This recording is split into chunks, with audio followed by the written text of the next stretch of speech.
Chapter 66. Atlantis. Somewhere near the present-day Gulf of Mexico. 9 hours prior to full destruction. 1,340,023,698 BCE. They appeared in the shushed gloom of the grand slate salon in the heart of the Atlantean capital palaces. The quaking of the ground beneath them and the buckling marble floors the only immediate indication the end was nigh, though the skies through the arched windows were green and churning. The distant hills were backlit by flames and smoke was redolent in the air. A berobed figure rushed past them, arms laden with goods and jewels.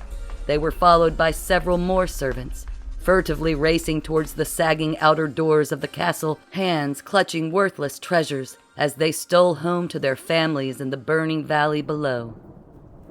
A man wearing a crooked platinum crown, his solid form clad in white robes, rushed forward, his hair wet with sweat, dirt crusting his knees as he eyed the strangers gathered in his parlors. He peered through the fog of smoke at Marivel, shaking his head in disbelief, a smile tinting his lips before catching sight of the odd party loitering behind his trusted lawman. Alice caught her breath, whispering longingly, "Father." The man stepped past her to embrace Marivel heartily, patting his shoulders as he regarded him. "Marivel." The man shook his head in awe. "Is that you? My God, you've aged. What happened? I heard you'd gone down in a levicopter during your investigation. I never thought I'd see you again." "My liege." Marivel stepped back, bowing stiffly, his eyes wet with tears. "I have finally returned, and it only took me 1,000,000 years to find your thief." "A thief? What?" "The servants were told they could take what they wanted. All is lost now, anyway. Science labs and the councils have been destroyed. I don't imagine my clock shall ever arrive." Marivel chuckled dryly, "Which is why, in less than an hour's time, you will resist my younger self's clumsy, misdirected attempt to rescue you and your family, instead sending me away to hide the sacred astro clock with the surviving clockmakers and protect time itself. That order was my salvation. A clockmaker saved me at the very end." Marivel paused and took a great breath. "And I have, sire. I have protected time, and in return, I found your stolen clock. The heart of it, at least. The timepieces looked somewhat different these days." Marivel gestured to the Finkles and the Sanders clocks where they stood in the center of the room, then to Jim with a grimace of embarrassment, sighing, "May I present your son-in-law, Jim Sanders of Plainview, nay Jameson Delore of Science Lab Sanitation Team 22. Marivel's eyes fell to Alice, "And your daughter, Alisana, returned home safe at last." Alice wilted under the king's scrutiny, his gaze moving over the woman standing before him. The disheveled hair, her pleated high-waisted jeans of the future, the faded festival tee. But the familiar profile, the pugnacious tilt of her chin as she stood straighter and stared back at him. The king sputtered, "How can this be?" thinking of the awful moment his daughter had run from his side into the arms of the rebel boy and announced she was leaving with him, though that had just happened in the drawing room days before. "Father," Alice whispered quietly to the king, her eyes full of remorse. "I'm sorry. I didn't know what would happen. I thought I was just running away with the man I loved." Glaring at Jim, she wailed, "No one was after us. We weren't saving the world. All those people we hurt. For nothing but your revenge, you turd." Marivel ordered, "Listen to me. We can stop this now, where it began. But we must leave the astro clock here, preserved in a past that can no longer be accessed. If the Elocians are ever able to track it here, it will be to their deaths. Alice, we'll resettle your family and return you back to your present time where you are banished with your husband forevermore to time travel. With this asshole?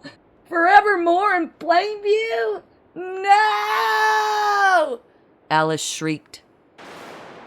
The thunder rumbled close by, rattling the walls around them as the ground shook ominously.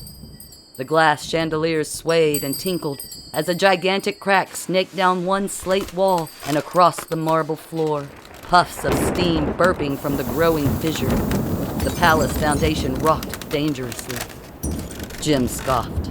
Oh, come on, Alice. You know I'm very fond of you. Maybe not at first, but now. Alice pouted, refusing to meet his eyes as he spoke. Marivel ignored the spat, instructing the king to gather his family and servants, calling, "Come with us now, my lord. We'll transport your family into the future to join the other Atlantean settlers. But we must hurry. Destruction of Atlantis is imminent."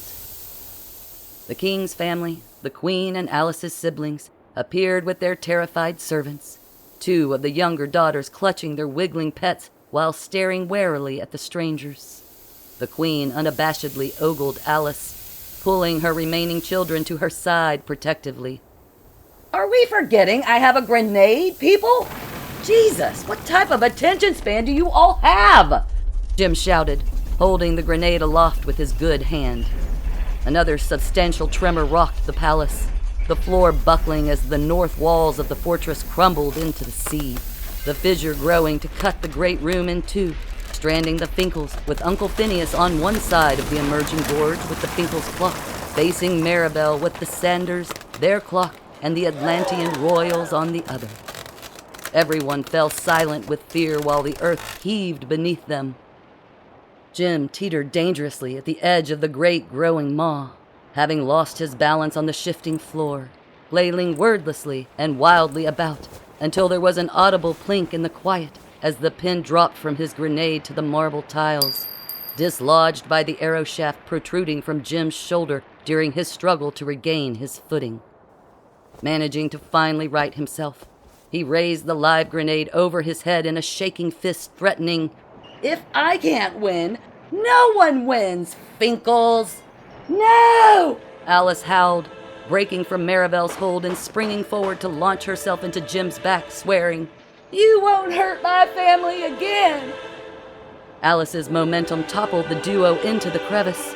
With 2 anguished, fading cries, the Sanders disappeared into the smoking abyss of the chasm, followed by a moment of silence, then a great crunch beneath the cracking marble surface of the floor as the grenade detonated, filling the room with dust and ash.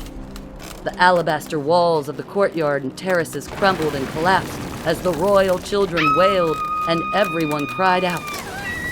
The king and queen grabbed their children's hands, taking a last sorrowful glance at their doomed kingdom.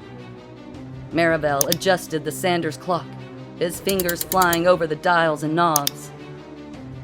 With a final bow of gratitude, the Atlanteans winked out of existence, just as a great solid portion of the royal roof collapsed into the floor where they'd stood seconds before.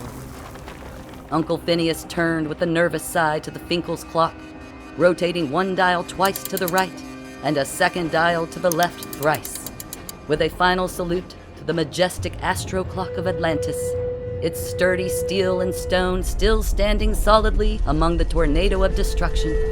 Uncle Phinneus twisted the last knob into position, cheerfully instructing, "Hold on to your hats." Boom.